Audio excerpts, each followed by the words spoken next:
Le rêve aurait été de ne plus avoir politique de la ville, mais il faut continuer à apporter des aides particulières à la population de ces quartiers pour qu'elle puisse avoir un meilleur accès à l'emploi, à la santé, pour améliorer le cadre de vie. Là, c'est l'aspect transition écologique, pour renforcer l'aspect citoyenneté, engagement, émancipation, avoir confiance en soi, avoir de l'ambition et pouvoir réussir.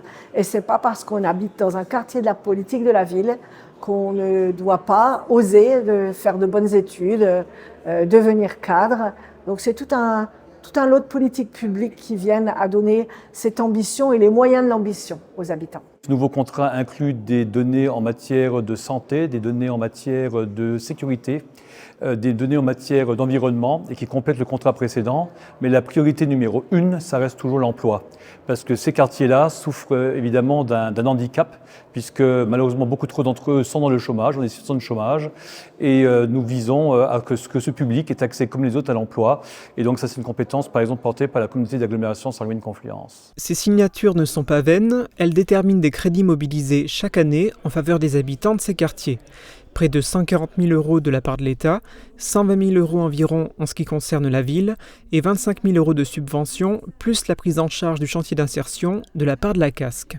Ces aides débouchent ensuite sur des actions pour aider la population des quartiers concernés.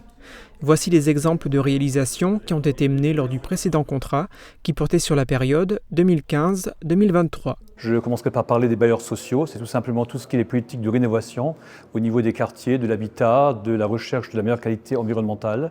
C'est l'amélioration du cadre de vie, mais aussi des services qui sont rendus aux citoyens, tels que les services publics. Et là, c'est l'aménagement que la collectivité, que la ville a pu faire, par exemple, pour la maison de quartier, pour le terrain du Hackwald au niveau de Beau-Soleil, pour les vestiaires qui y sont construits, ou encore les aménagements qui ont été faits au niveau de la route de Nancy.